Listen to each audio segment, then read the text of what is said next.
Good afternoon, everyone, and welcome to our first Equality Talks event for 2021.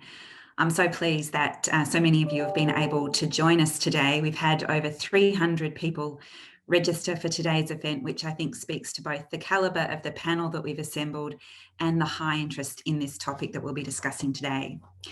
My name's Kristen Hilton and I'm Victoria's Equal Opportunity and Human Rights Commissioner. And I want to begin by acknowledging the traditional owners of the land that I'm presenting on today, which is the Boonwurrung people of the Kulin Nations here in Melbourne. And I want to acknowledge their continuing connection to land and their ancient and beautiful culture from which we can all learn so much. And I pay my respects to elders past, present and emerging. I also want to recognise the Victorian Government's recent establishment of the Untitled Justice Commission and the many First Nations people who have fought long and hard for this truth-telling inquiry to be established. So we are here 2 days after International Women's Day, but in many places around the world, this has become a week, and not just a week, actually, something that certainly us at the Commission are continually advocating for, and that is the equality of all people and also obviously the equality of women. The focus of today's conversation is really around what the impact of COVID-19 has been on women, with a particular focus here on work and also a particular focus here on what we've experienced here in Victoria. I think for every one of us, there has been tremendous and very rapid change and a great deal of uncertainty, and that's characterised our professional lives over the last 12 months. Few things have been certain, but one of them that I think is certain is that work will never perhaps really look the same as it did 12 months ago. And I was reflecting that it's almost a year ago that we went into Victoria's or Melbourne's first lockdown. And I actually recall having feelings of, in the first couple of weeks, in some ways beneficial change to my working conditions because I had a lot more flexibility. I wasn't commuting.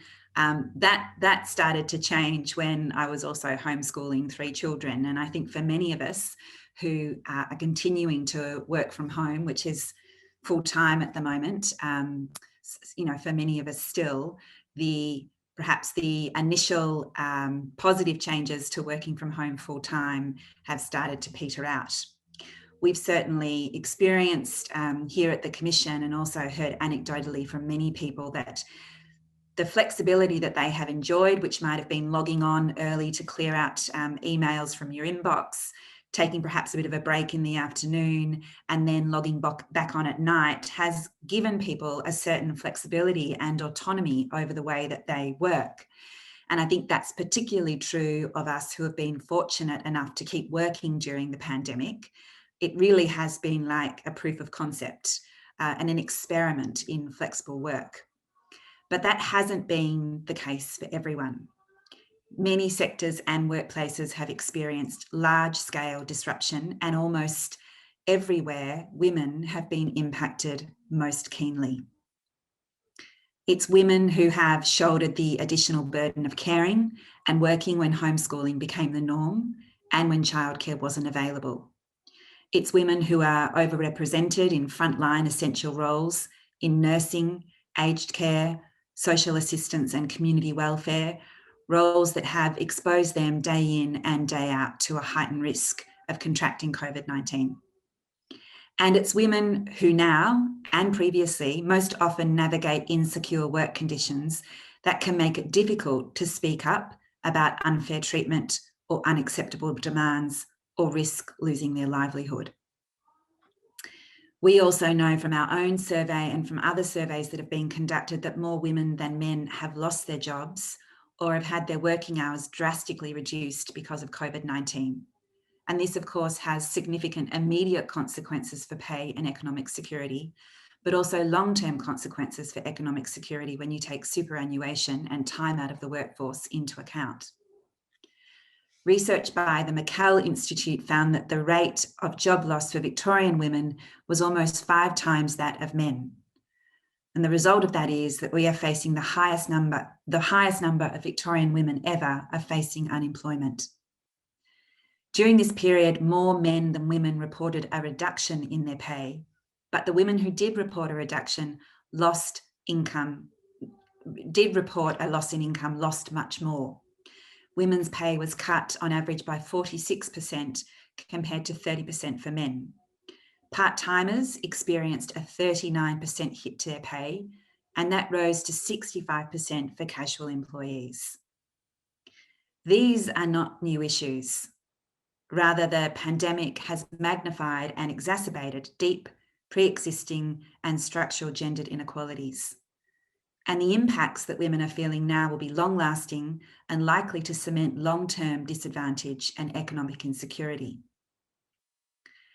As we approach COVID-19 normal, we are at a crossroads. What lies before us is a rare opportunity not just to rebuild the workplaces and ways of working we relied on before, but to imagine something new and better, and something that much more carefully supports the needs of women and men. It's an opportunity to confront the structural gender inequalities that have brought us to this point and to be brave and inventive in addressing them.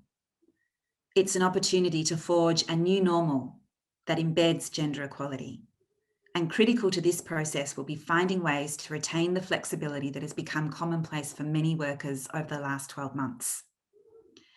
Embracing flexible work as part of the new normal may seem obvious, but it's important to remember that even today, flexible work is still tangled up in stigma. In many workplaces, particularly those with outdated gender stereotypes, access to flexible work is still constrained by deeply entrenched attitudes about parenting and caring roles being a women's responsibility. Our recent survey also shows us that men who request flexible work are more likely to have their requests for flexible work denied, also reinforcing a stigma around how men are able to participate in caring responsibilities. Men were also less likely to request flexible work than women in the first place because they were considered that they might not take their job seriously or have their request denied. So we see their entrenched attitudes about who should or who shouldn't be accessing flexible work.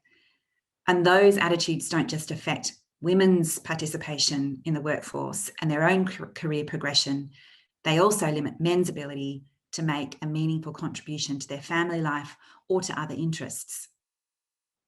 If you've ever felt your work-life balance was out of kilter, you'll understand how workers feel when their employer doesn't give them the flexibility to manage their parenting and caring responsibilities.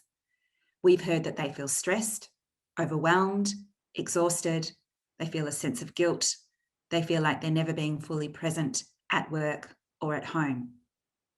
But we also see and have seen that a fundamental shift can occur that can have benefits for men and women in the workplace. And we saw this firsthand with our work with Victoria Police. When we began our work with Victoria Police more than 5 years ago now, there was a very low uptake of flexible work arrangements. And that was partly due to outdated notions of who is and what makes a good cop. But also there was a real lack of clear guidance within the organisation for managers about how they respond to flexible work requests. Victoria Police adopted an all roles flex policy, and that was really a turning point for the organisation. But they also invested resources into backfilling and to making sure that part-time work arrangements worked for people. There were 10% when we finished our work. Flexible work for women was up by 10% and 9% for men. So almost a 20% increase in the uptake of flexible work in just 12 months. And that example really shows how even in quite a rigid and traditional organisation, a sense of innovation and a sense of what is possible can help you break down those real structural inequities. So as we continue towards a new normal, what foundations will help us address the gendered impacts of the pandemic? Within workplaces, organisational leaders have to commit to equal representation for women. Ensuring the voices of women from diverse backgrounds can help shape decision-making. We need to focus on a better collection of gender disaggregated data to help ensure policies, budgeting and recovery planning consider the impact of the pandemic of women. We need political leaders to ensure that stimulus measures and economic initiatives target industries that benefit women as well as men. We need free universal childcare. We need to make sure that our workplaces are safe for women. And central to all of this will be making sure that there are new jobs and reskilling opportunities that are not just limited to traditional male-dominated sectors. These are big challenges, but they can dramatically transform Victorian workers' lives for the better. Over the next hour or so, we're going to hear from 3 exceptional speakers with expertise in organisational change and workplace equality. And each speaker will deliver a short keynote address in the style of a TED Talk before we move on to a Q&A session towards the end of the event. And I really encourage you to join the conversation online. If you'd like to share your reactions and reflections on Twitter or Facebook, you can use the hashtags Equality Talks and Back to the Future taglines. And if you have a question for our panelists, we'd love to hear it. And again, you can submit your questions using Zoom's Q&A function. So let's get started. I am thrilled to introduce our first speaker today, and that is Sara Charlsworth, who is the Professor of Gender, Work and Regulation and Director of the Centre for People, Organisation and Work at RMIT University. Gender inequality in employment is the focal point of Sara's research interests, and she explores the persistence of sex discrimination, the gender pay gap, and gender-based violence, and the prevalence of low-paid and precarious work in feminised sectors.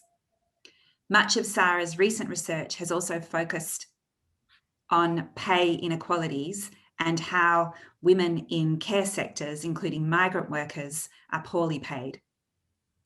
Sara has written widely on these topics and is a sought-after speaker. She also participates in a number of key gender equality policy reviews and debates, and is a member of the Victorian Government Equal Workplaces Advisory Council. Please welcome Sara Charlesworth. Thank you. Many thanks indeed, Kristen. And I'd also like to acknowledge the traditional owners of the various lands on which we're meeting today and pay my respects to their elders past, present and emerging.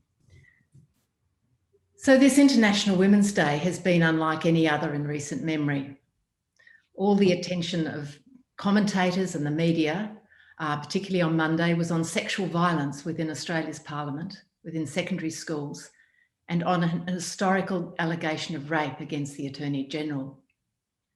On the same day, much less remarked, business, unions and think tanks produced snapshots and reports that set out some of the other broader contours of gender inequality at work, which shows not only just how poorly Australia fared before the pandemic in terms of women's access to decent work, that is to good quality, secure jobs, but also the extent to which much of the social, economic and employment disruption of COVID has fallen on women in the most precarious, poorly paid jobs. And that's something Kristen touched on.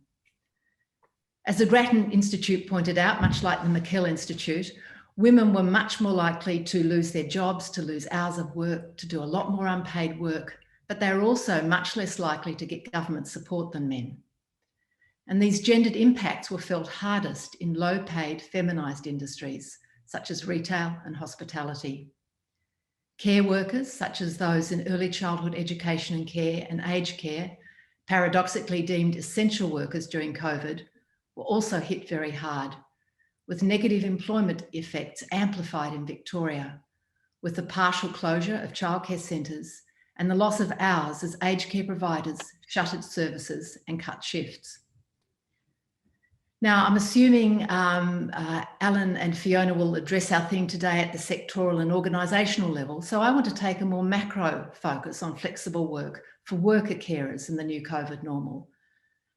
What I think has been really shocking during COVID has been the exposure of the threadbare nature of Australia's institutional support, particularly for the many women and increasing number of men who both work and care. Now, flexible work, particularly in reduced hours, is often held out as a panacea for worker carers. However, whose flexibility we're talking about is often left undefined. And while perhaps binary, it is worth assessing the particular flexibility in question as to whether it is worker-oriented or whether it is employer, or indeed organisation-oriented. This is not to say that flexibility can't be both.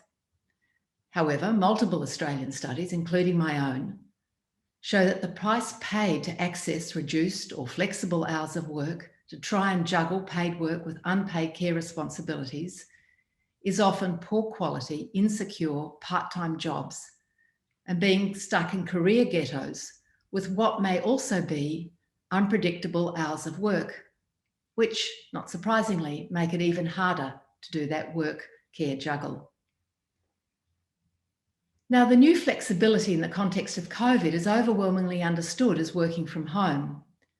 However, the Centre for Future Work estimates that only around 30% of the Australian workforce could conceivably work from home. It's those workers, like many of us here, who have got more autonomy and independence in their work and who use a computer for much or all of it, who are able to work from home.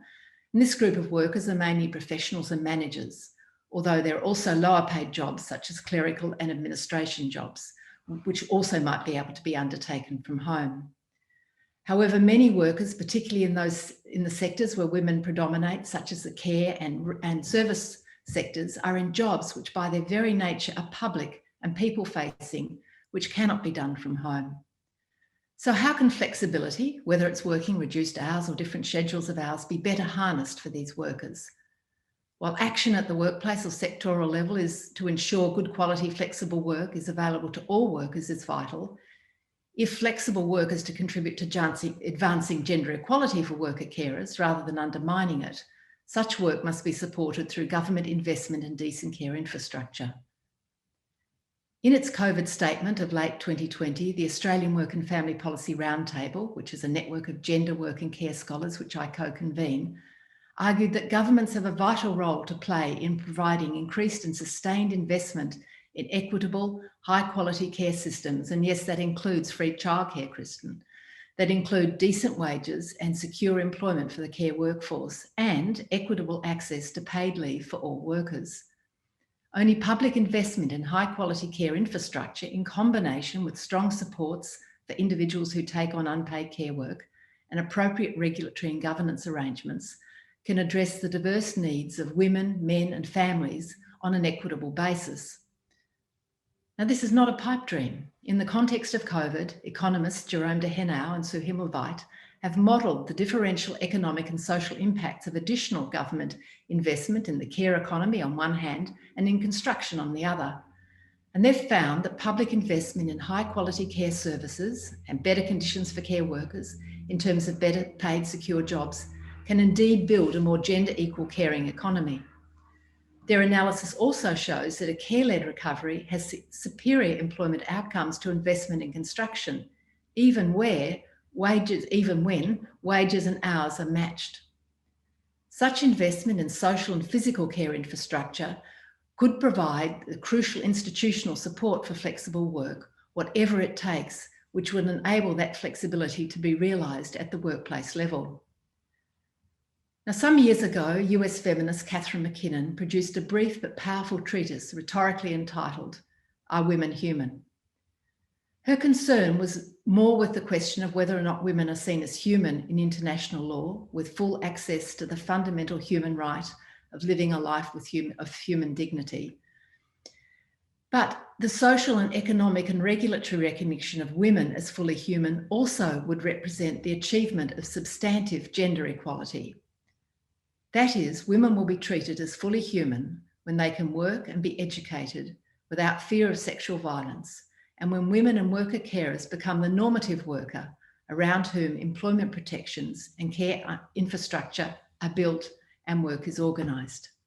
Thank you.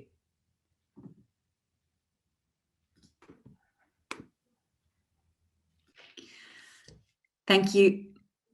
Thank you very much, Sara. And I think there is a lot in that raises questions for so many of us who are interested in this area, particularly as I reflect on the inhumane treatment that we've heard so much about that's been directed to women in the last few weeks. I'm looking forward to having a discussion with you about some of those issues at the end of the panel session. Our next speaker will be a familiar face to many of you. It is Victoria's Public Sector Commissioner, Adam Fennessy. Adam has over 20 years' experience across the public sector at both the state and the federal level. He spent 4 years as the Departmental Secretary of the Victorian Department of Environment, Land, Water and Planning, and prior to that at the Department of Environment and Primary Industries. Adam's also worked in the private sector before he was lured or found his way back to the public sector with an advisory firm, Ernst & Young, and has served on several boards, including the Victorian branch of the Institute of Public Administration of Australia, or IPA. He's also been on the Monash Sustainable Development Institute and Women and Leadership in Australia. Adam is also a member of the Champions of Change group here in Victoria, and in 2018 received a Public Service Medal for his leadership in the Victorian public sector. Adam Fennessy, welcome to the virtual stage. Thank you very much, Kristen. Thank you to all of those who are participating virtually in today's event. I'd like to start by acknowledging the traditional owners of the lands on which we are all respectively gathered and pay my respects to elders past, present and emerging, and any Aboriginal and Torres Strait Islander people that are with us on the call today.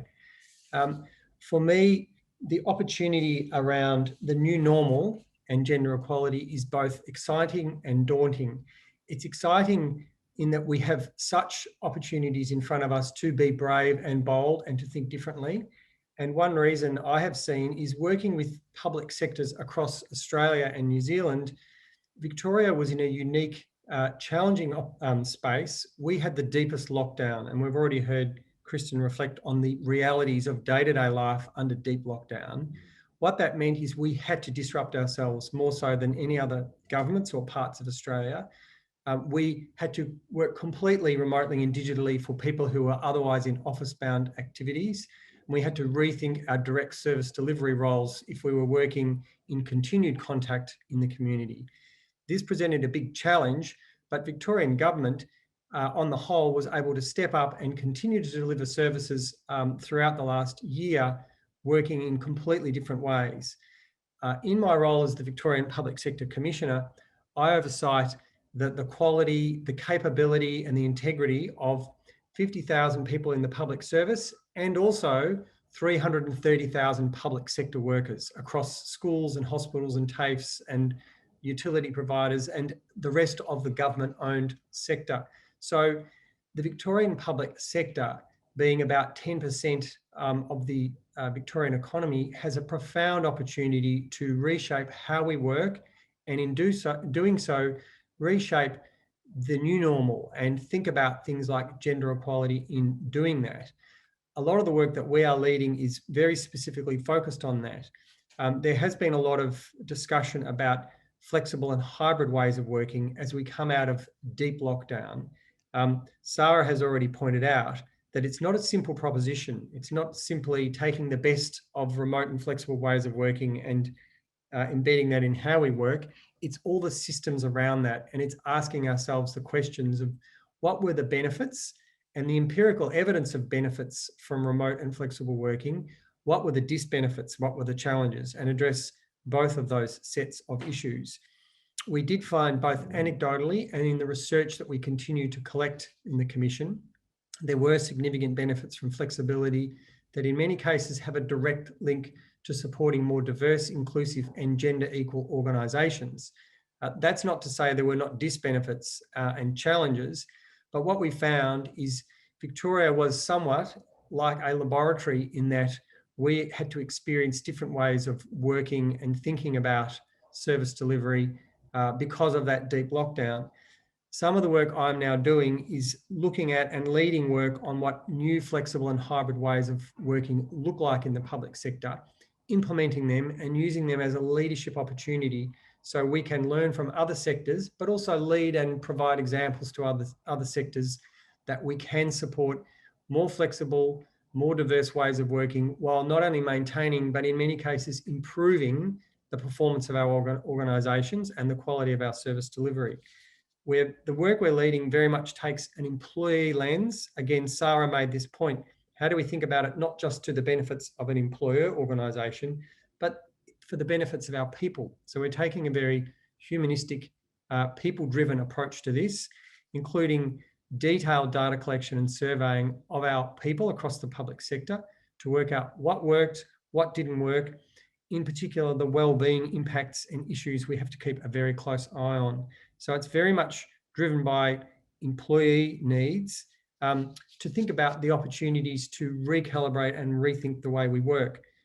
For example, for people who would in the past have worked 5 days a week in an office environment, at the very least now our assumption and what's moving into our flexibility policy is that might be 2 to 3 days a week in an office and the rest of the time working from home, but also thinking about distributed access to workplaces. So we have rolled out and are piloting localised hubs where people from public service can drop in and work much closer to home, so that if you choose and if it works for you to spend some time during your week in an office environment, you might only have to travel a couple of kilometres rather than all the way into the CBD if that's where you did work.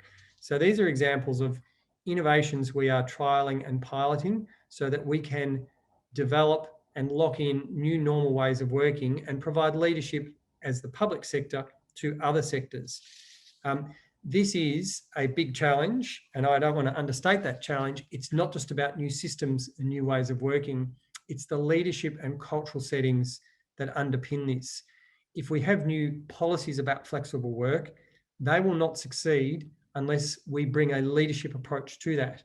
So all the way to the CEO level within public sector organisations, we need to be leading and modelling new ways of working, new ways of providing services from what we learned during deep lockdown, and go to things that Kristen mentioned in her introductory remarks, normalising this, destigmatising this, and indeed from the perspective of Victorian government, share this with our colleagues around Australia so it is a national conversation and not just something we are doing in Victoria. So in doing the work I'm leading within the Victorian government as Victorian Public Sector Commissioner, I'm already in deeper conversation with my colleagues around Australia and indeed in New Zealand so that we can learn from each other, but also model different ways of working, not just for the benefit of people in Victoria or Victorian public sector, but from that national perspective as well. So that is not just rethinking the broader systems, but thinking about how we, if we are in specific leadership roles or whatever role we are in within our organisations, how we bring our own behaviour change to these new ways of working, as well as developing the underlying systems, policies and programs to lock in the benefits of flexible and hybrid work. The last point I will make is that accountability and change through action is critical. This is one thing I've learned from working in diversity and inclusion for many years and learning from others who do it well, and also learning from where it's not working. Measurement, data, research is critical to doing this right. We are going to pilot and try lots of things, learn from what works, learn from what doesn't work. Critically, have those very close feedback loops from staff. So this is employee driven. Again, going back to Sara's point, so we're thinking about the needs of people in organisations as well, including well-being, engagement, high performance that comes from a purpose-driven organisation, but also how do we institutionalise that measurement, that data collection? As part of this, I'm now working very closely with Victoria's inaugural Commissioner for Gender Equality in the Public Sector, Dr. Nikki Vincent, with whom some of you will be familiar. She is working to implement the new Victorian Gender Equality Act. This is very important, significant and exciting because it puts into legislation the requirement to report on gender equality action plans, gender equality data within the public sector in Victoria, so we can replicate and build on a lot of the learnings in national reporting through institutions such as WGEA, where we have national data to hold ourselves to account, learn and drive better performance and better outcomes.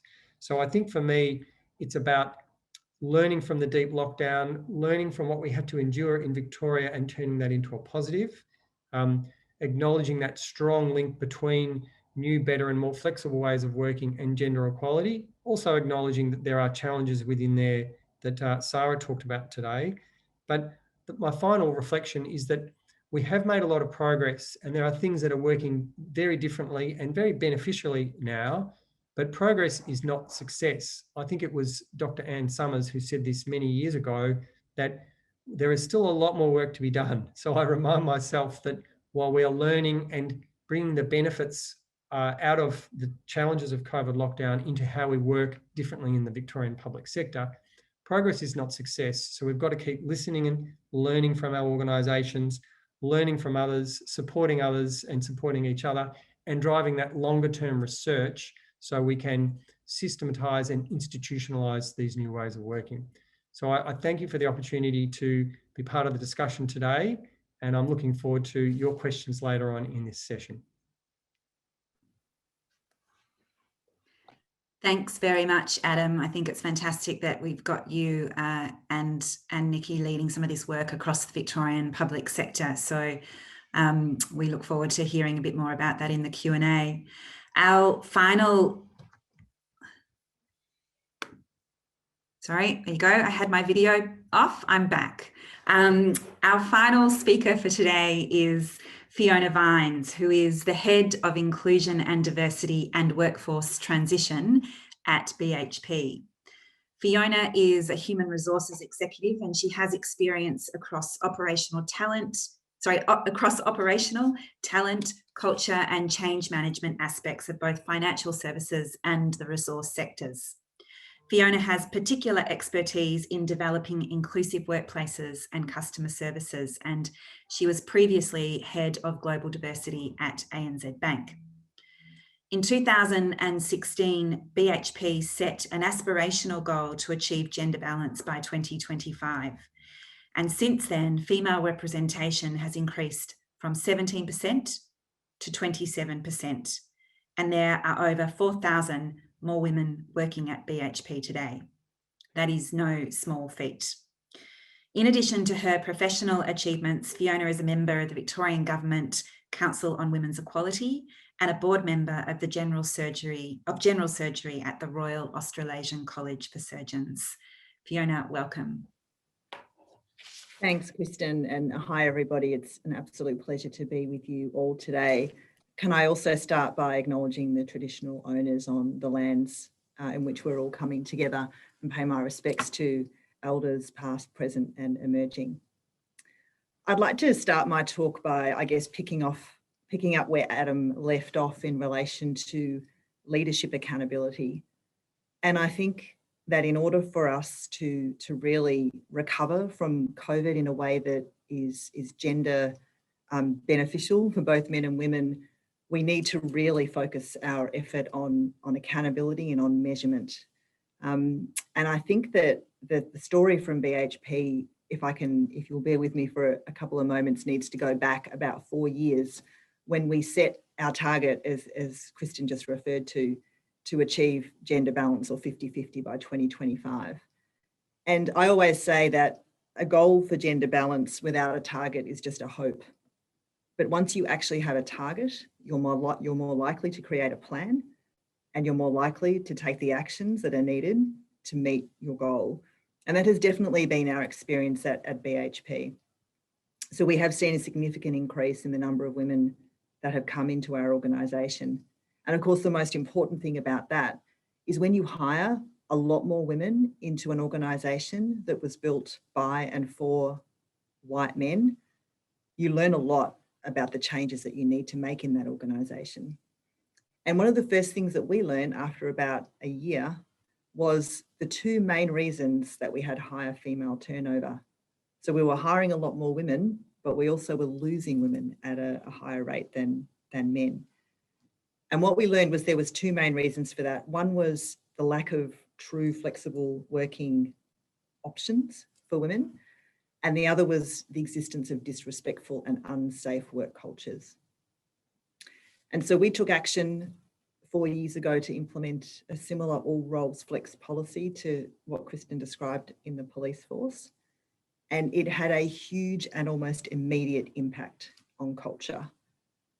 Because when you say to your people, you can work flexibly, we trust you, it doesn't just improve their work-life balance, it also improves the way they feel about working for an organisation that so overtly says we trust you.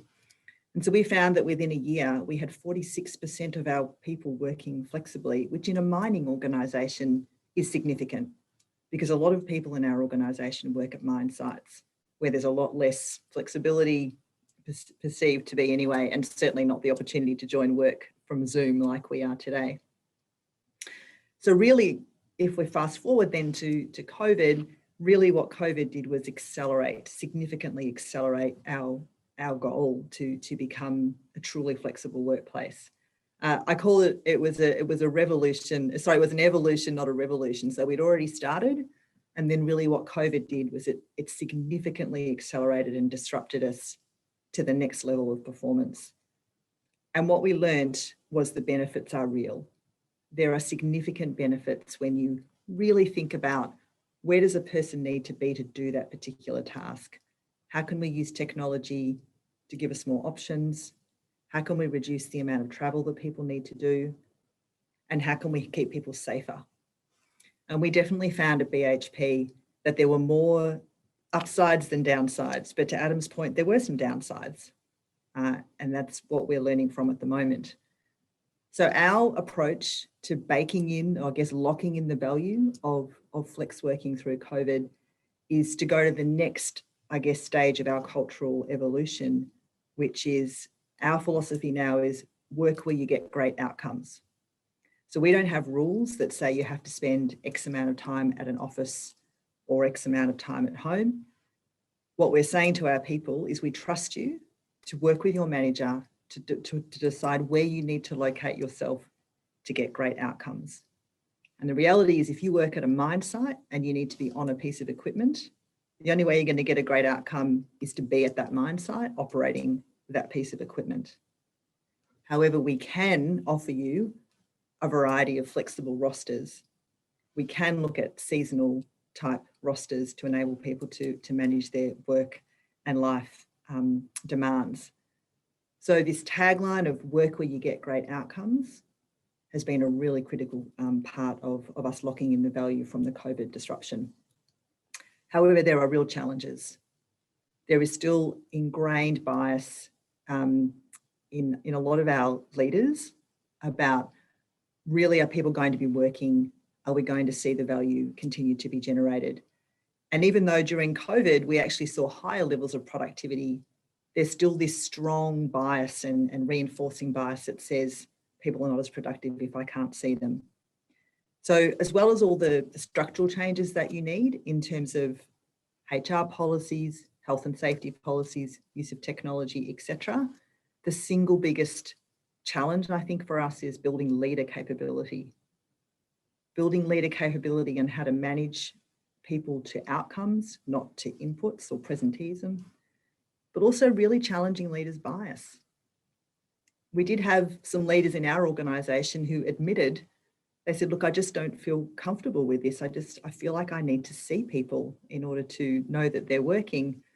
What about development of young staff? How are all these things going to work?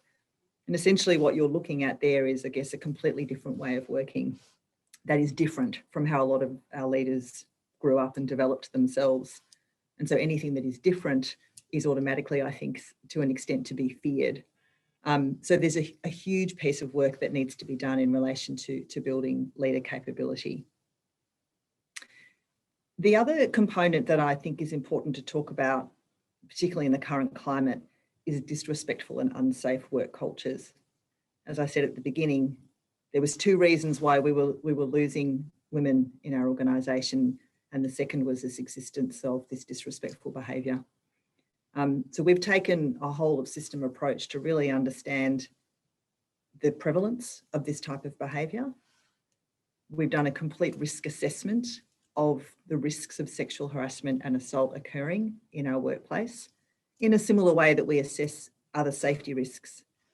So we've categorised this issue as a workplace health and safety risk, and that then requires us to understand what the causes of that risk are, what the controls are, and to put in place very clear accountability mechanisms with the right parts of the organisation to adequately control for that risk.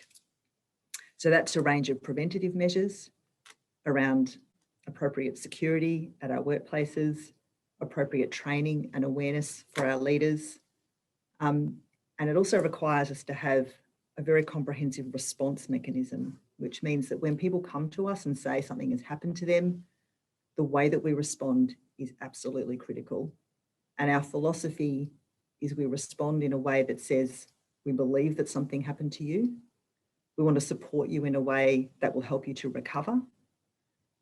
And we also, if that's appropriate, will do an investigation and ensure that the person who perpetrated that type of conduct is held accountable for breaching what's expected of them in our workplace. And that extends beyond sexual harassment. It extends into other types of disrespectful behaviour, such as racism, homophobia, and other types of bias and discrimination that can happen in our workplace. And so I think for me, in closing, the key to all of this is leadership commitment and accountability to change an organisation so that it is safe, inclusive, respectful and flexible, not to expect people to change to fit us. And I think baking in the value from the COVID disruption can help all of us accelerate to truly flexible workplaces. And I very much look forward, Adam, to seeing the work that your organisation will do on that. And at the same time, we have to remain completely vigilant and committed to the hard work of making our workplaces safer and more respectful, particularly for women, but for other groups who experience marginalisation as well. Thank you for the opportunity to talk today, Kristen, and I really look forward to the Q&A section. Thanks so much, Fiona. I've got so many questions for all of you as a result of those talks, and we've had quite a few coming through on the feed as well.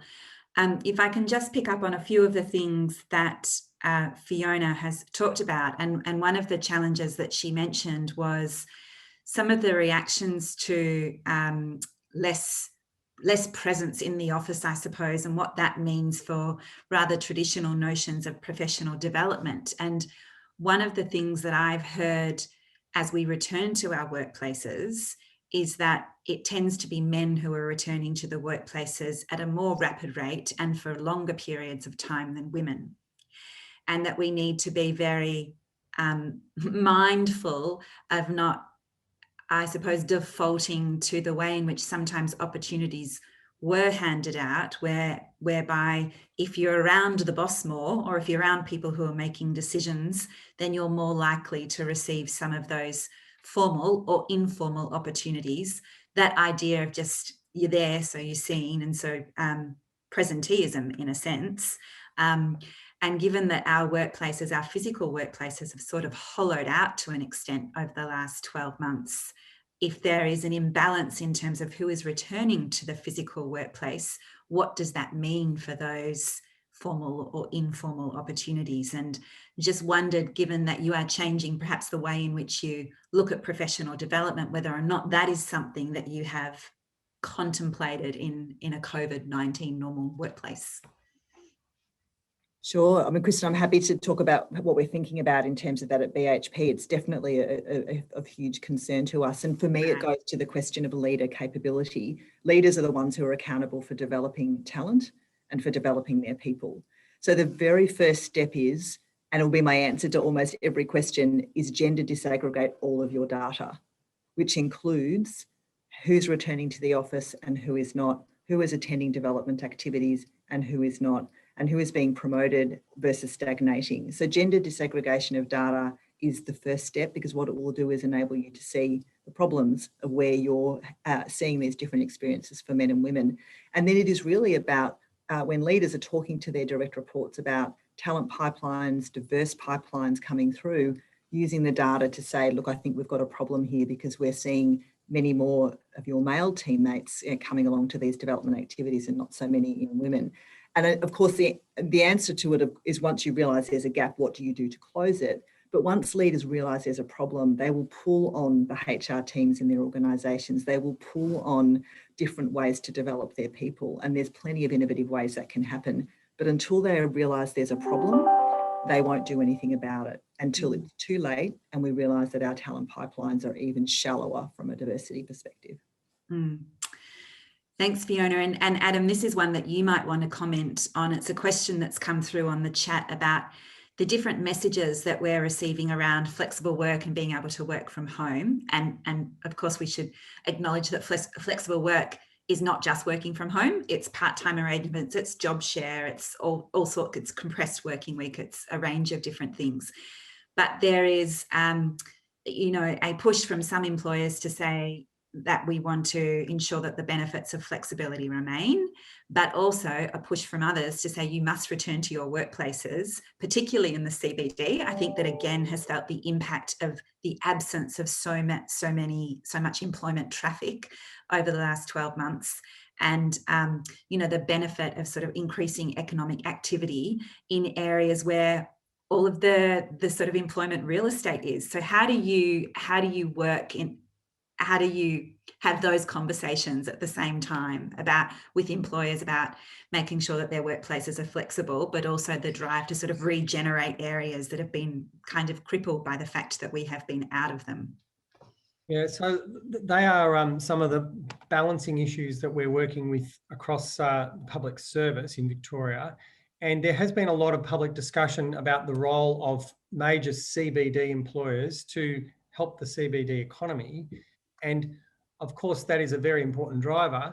The principal driver for us in the work we're doing is the well-being, support and performance of the workforce. Before we think about the specific economic impacts, we've got to do both. But what we're seeing as well, particularly in some of the work we're now piloting about distributed work, is we're seeing more benefit to other local economic catchments across metropolitan Melbourne and regional Victoria. And we're already hearing about, anecdotally, the shift of some people working more into peri-urban or regional parts of Victoria. So we're seeing people starting to change their own activities and behaviours. It's a complex issue because there is a trade-off. Do you support economic drivers in central Melbourne, in metropolitan Melbourne, in regional Victoria? Our starting point is about the well-being and support for staff. So that the starting point is more focused on what we're doing within organisations. And I think also it goes to Fiona's point that we need relentless analysis of data and find out what is motivating people, what people want to do. So it's employee-driven rather than employer-driven. We are starting to see some innovation out of businesses in the CBD about different value propositions to attract people into the city that's not always tied to work. So I think in Melbourne, there is a recognition that work is changing, it has changed, it is changing and it will change. And the way we worked and the way we then socialised and did other things in and around our workday, they are all going to change. There's also been discussion about cities in Australia, including Melbourne, Sydney in particular, that they're congested cities. And we're seeing very interesting impacts on different work patterns and travel patterns. So there is a profound set of risk and opportunity for how our cities in fact work. And I like to think as well that flexibility can also mean if you are deciding to go into the office, it might be for a 2-3 hour session for interaction because that's important about your job, but it won't be the traditional 9 to 5. And all of our infrastructure over decades has been set up on basic patterns of how the city works. So the way I like to think about it is how do people like to work? And then how do cities and spaces and workplaces work in and around that? Now that's not a simple issue because there are a lot of economic investments and interests around how we're set up across Melbourne, Victoria, Australia. But it is very important that I think from the Victorian government, the principal driver going into COVID normal has been the health and safety of our people, regardless of where they work. And I think that was a very important fundamental driver for moving to COVID normal. And then we're thinking about what do we learn in the COVID normal phase, moving into a post-vaccine world. So I think things are going to be very different. And in order to navigate that, it's going to require a significant collection of data, qualitative and quantitative. Overall, I agree with Fiona that this comes to attitudes and cultural views around this. I love that idea of how do you work where you get great outcomes? How do you bring your best self to work? interestingly, in a lot of conversations with my colleagues in the public sector, usually it's men who are saying to me, oh, we've got to get back into the office. So I think there is a gendered aspect to this, but that might be because people are just used to working in certain ways and there were more men in those positions. So we're going to have to really challenge ourselves. And as we roll this out in Victorian government, there's a lot to take from what Fiona said around supporting our middle and senior managers to change the way they work, because it is about outcomes. And there's been some really interesting more recent studies of the productivity of organisations during deep lockdown. And in fact, in some parts of their business, they became more productive, in other parts not so. But it's not a simple matter that you've got to turn up to be productive. I think that's been a myth that's been around for a long time, but we've been able to really explode that myth with data and evidence. So I think that the most significant challenge I'm feeling in the work I'm doing in public service is very similar to Fiona. It's the cultural pushback. We do have a clear level of support from Victorian government and a commitment within the public service to work differently. And even what I said before, that it might be 2 to 3 days a week, that doesn't address the fact that, in fact, people should work where they get the best outcomes for communities around Victoria, given we're the public service. So it's about continually shifting and challenging ourselves to think, how do our workforce get the best support and outcomes so we can deliver for Victorians? So there's a couple of reflections, Kristen, on what I'm seeing and hearing, and why it's a significant challenge, but it's one that I think we're really up for if we push into the space and be bold. Thanks, Adam. And there was a few things in there, you used this, the importance of reimagining or imagining work differently, also shifting cultural attitudes and sort of outdated norms. And I was very hopeful that we would start to see that through the visibility of care during COVID-19 and just how important our care workers were. And for a very long time, and Sara, you may have been hopeful as well. Suddenly there was a greater emphasis on the role that so many women play in jobs that are perhaps less visible in supporting the economy, supporting our children, supporting people who need health support. And I worry that those roles that were very visible and very lauded for a certain period of time when we were in crisis may disappear from public sight again. And so my question to Sara is, how do we make sure that those workers that were seen to be truly essential to everything that we do, how do we make sure that they are valued, not just, through murals or a day to thank healthcare workers, but economically valued and recognised for the important work that they do? And also, how do we get, just as we talk about getting more women into particular positions, how do we get more men into caring roles as well? Thanks, Kristen. Very good question. I think for a brief moment there in Victoria, we actually thought that we might be having free childcare. It seemed like a marvellous idea, although in fact, while parents didn't have to pay, it was on the back of childcare workers who still had to open their doors. And we had, there's a lot of international students, a lot of working holiday makers, in fact, who work in childcare, work in residential aged care, who got no government support. They were the ones who tended to lose ours. But so how do we do it? Well, that's partly what the care economy argument is about. So it's actually saying, in the modelling that Jerome de Henao and Sue Himmelweit have done, has been based on making these good jobs that men want to come into. Men don't want to come into these jobs because they're extremely poorly paid, but it's not just they're poorly paid on a per hourly basis. They tend to have fragmented working hours. One of the dirty secrets, if you like, of aged care was revealed during COVID, when we found the one workers working across 2 or 3 nursing homes. And that's because the way the industry is organised, they keep people on short part-time hours contracts and with the promise of maybe extra shifts. So people are always hungry for hours and they go elsewhere and they go elsewhere, etc. And so then all of a sudden the edict during COVID was that you could only work at one facility, but no one quite worked out who was going to be paying the difference. So this was a bit messy. The Victorian government did come in with some funding, but there's been interestingly a case before the Fair Work Commission where someone got dismissed because she left one job to try and concentrate on another job to do what she was supposed to do as an aged care worker. When she went back to her former employer, she found that there was no longer a job. But look, if we have a care economy that actually then provides good quality jobs, not just for care workers, and good quality jobs are more likely to encourage men into them, where they've got not just decent rates of pay, but also you've got joined up hours and there's an interesting campaign in the UK now, not just a living wage, but living hours. And living hours means hours that make it possible for you to organise the rest of your life. But your broader question, Kristen, is as to how we value these workers. One of the good things out of the Royal Commission's report on aged care quality and safety was actually to see the workforce being central to good quality care, so that the conditions of work are truly the conditions of care.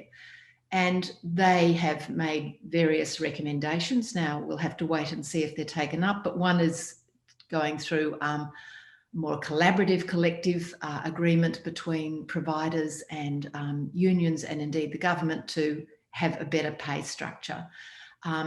Already the Health Services Union has taken a work value case for residential aged care workers. So things are starting to move there.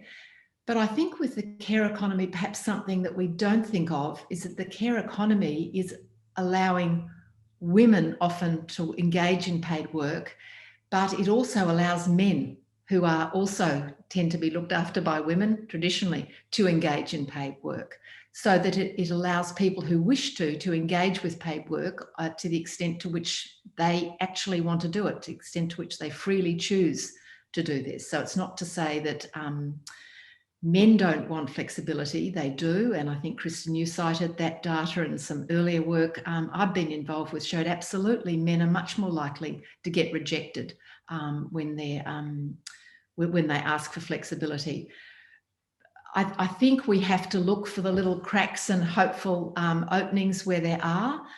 There is now a movement around free childcare, and hopefully that will get legs. I'm very aware, though, that we're running out of time, so I might stop there. It's a really good note to end on, Sara, because I've heard oftentimes over the last couple of weeks that we're at a particular turning point, and that has been said in relation to things that have been happening nationally. But my response to that has been, it's only a turning point if you keep pushing. And I think that is true of the situation in relation to valuing care work, but also the situation in relation to ensuring that we have the right conditions that are going to enable everyone to thrive in their workplaces. We have run out of time for questions. There's someone bringing me lunch, which is excellent. There's only 300 people watching, Jack. I've lost my train of thought. What I wanted to say was to thank everyone for joining, and we aren't able to get all through the questions, but there's been a really lively discussion on the chat, and some of the issues that have been brought up have referenced both what Fiona and Adam in particular have been saying, which is this is also about leadership capability and leadership accountability. And I'm going to use that as a promo for our session at 2:00 today, which is a more practical webinar about how you can actually build leadership and manager capability around issues like flexible work, how you make requests for flexible work, how you respond to requests for flexible work, and in relation to sexual harassment. And we haven't really had an opportunity to talk today about how those two things intersect with each other, but I can guarantee you that they do. And I really encourage you, if you have the opportunity, to log back on at 2:00 and get a more practical example and perhaps assistance about how you can use some of the tools that we've developed to help in your workplace. But can I conclude by thanking all of our panellists, Sara Charlsworth, Adam Fennessy, Fiona Vines, and to thank you all for your contribution to today's really fantastic discussion. And and to implore you all, if you are employees or employers or people who are interested in these issues, to keep pushing, because there is opportunity, and we are in a place where I think more than ever we're able to reimagine what work and care and respect and fairness looks like. Thank you, everyone. Thank you. Thank you.